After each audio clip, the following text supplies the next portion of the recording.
प्रणाम, मैं गरिमा सिंह। सबसे बड़ा सवाल मैं बात करूंगी इलेक्टोरल बॉन्ड की, यानी कि उस चुनावी चंदे की जिसे अंत तक कोशिश की गई कि बताना ना पड़े, लेकिन सुप्रीम कोर्ट ने आज एक दफा फिर बड़ा हथौड़ा चलाते हुए एक बड़ी टिप्पणी भी की और बड़ा वर्डिक्ट दिया।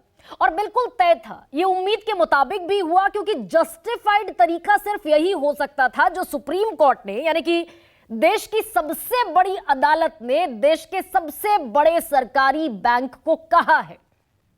क्या कहा देश की सुप्रीम कोर्ट ने कि मात्र 24 घंटे के भीतर, जिसको लेकर एसबीआई हिला हवाली कर रहा था कि 4 महीने का वक्त चाहिए, इलेक्टोरल बॉन्ड पर किसने दिया, किसको दिया, कितने पैसे का दिया, ये सब बताने में 4 महीने का वक्त लगेगा। उस पर सुप्रीम कोर्ट ने यह कहा कि कल तक दे दीजिए, मात्र 24 घंटे हैं एसबीआई के पास। और यह भी कह दिया कि कितना पैसा किस पार्टी को दिया गया ये बताइए 12 मार्च तक। और इसके अलावा ताकीद कर दी एसबीआई के चेयरमैन और मैनेजिंग डायरेक्टर को भी कि एफिडेविट फाइल करें, शपथ पत्र सामने रखें कि आदेश का पालन करेंगे।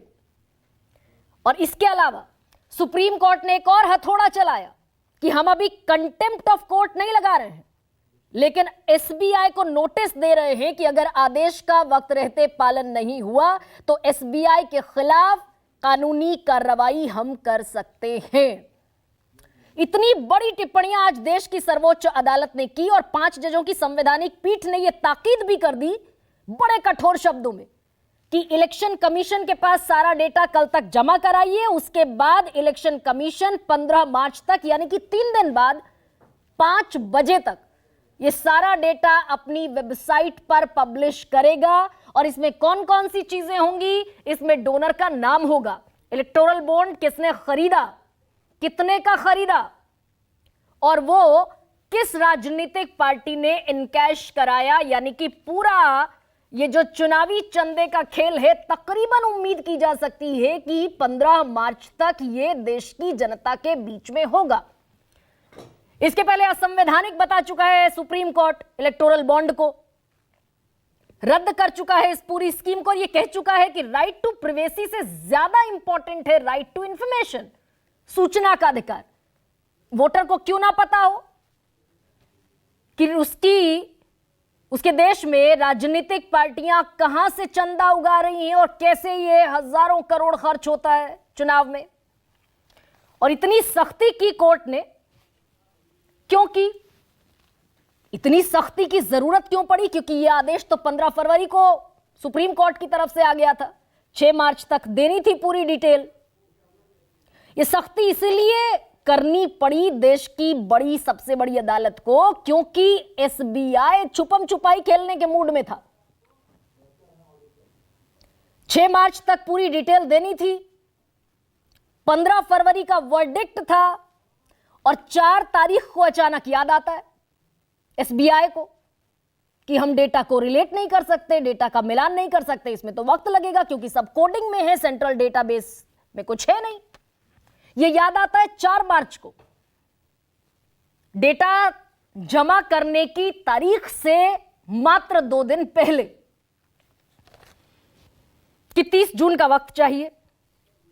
और इस पर कोर्ट ने कहा कि भाई 15 फरवरी को हमने फैसला सुनाया था, क्या कर रहे थे आप, 26 दिन तक क्या करते रहे, कोई गंभीरता तो दिखी नहीं कि भाई डेटा सबमिट करना है। यहां तक कहना पड़ा देश की सबसे बड़ी अदालत को। अब इंतजार है कल का कि एसबीआई क्या वो सारा डेटा इलेक्शन कमीशन को उपलब्ध कराएगा, क्योंकि इसमें एक पेच भी है, और वो पेच ये है जो between the line supreme court का वर्डिक्ट है उसी में है। सुप्रीम कोर्ट ने ये कहा, जब एसबीआई की तरफ से कहा गया कि भाई हमें डेटा मिलान करने में वक्त लगेगा, डोनर भी हमारे पास है, किस राजनीतिक पार्टी को दिया गया ये भी हमारे पास है, लेकिन मिलान करने में सूचनाओं का वक्त लगेगा।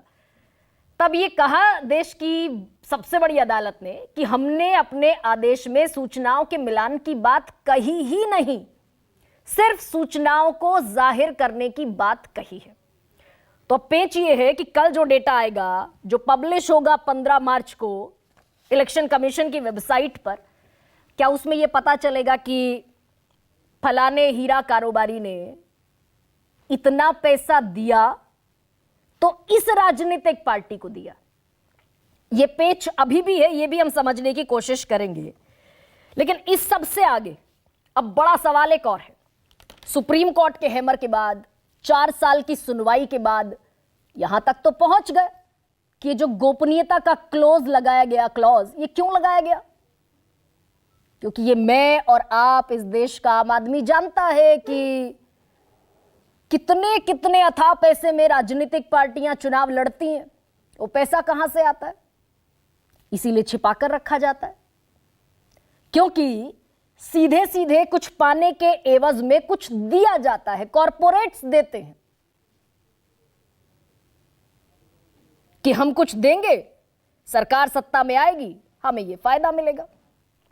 अब यहां से एक बड़ा सवाल यह शुरू होता है कि ये जो अवैध धन, काला धन, और मैं इसको अवैध और काला धन मैं नहीं कह रही, ये इस देश के ईसीआई ने कहा था जब ये स्कीम लॉन्च हुई थी 2018 में इलेक्टोरल बॉन्ड के नाम से। ये इलेक्शन कमीशन ऑफ इंडिया ने कहा, ये सुप्रीम कोर्ट ऑफ इंडिया ने कहा, और ये रिजर्व बैंक ऑफ इंडिया ने भी कहा कि इस स्कीम के जरिए काला धन सफेद करने की गुंजाइश बढ़ेगी, विपक्षी पार्टियों तक पैसा न पहुंचे इसकी संभावना बढ़ेगी और धांधलीबाजी बढ़ेगी। तो अब बड़ा सवाल क्या कि चुनाव फ्री एंड फेयर कैसे हो, और ये जितना बड़ा गोरख धंधा है पैसे का, ये बंद कैसे हो, और क्या सारी राजनीतिक जमात इसमें बराबर की शरीक है, बराबर की हिस्सेदार है?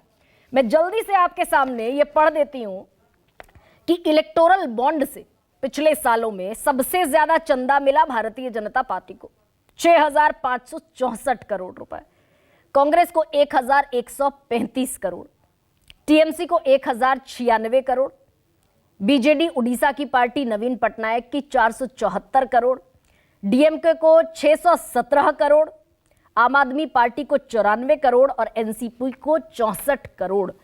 बस जानकारी सामने आनी यह है कि ये जो हजारों करोड़ का पैसा है ये दिया किसने, और इसके एवज में उस कॉरपोरेट को, उस कंपनी को क्या लाभ पहुंचाया गया, अगर पहुंचाया गया तो। हालांकि ये सामने आना बड़ा कोई गुड्डे गुड़ियों का खेल बिल्कुल नहीं है, और इसीलिए लेवल प्लेइंग फील्ड पर भी आज बात होगी, अवैध धन के गोरख धंधे पर भी बात होगी, और ये जो छुपम छुपाई का खेल खेला जाता है इस पर भी बात होगी।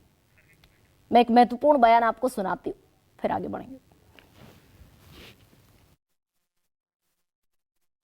ये तो एसबीआई द्वारा 4.5 महीने मांगने के बाद साफ हो गया कि मोदी सरकार अपने काले करतूतों को पर्दा डालने का कोशिश कर रहे हैं।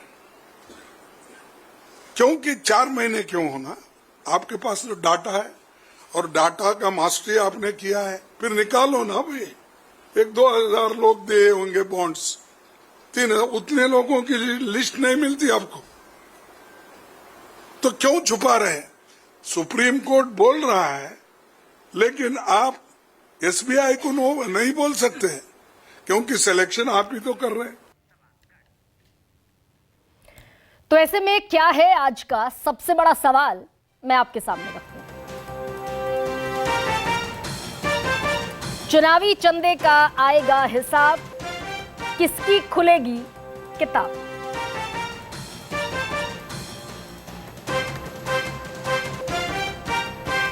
और राजनीति में पारदर्शिता जरूरी, लेकिन सियासी पार्टियों की क्या है मजबूरी?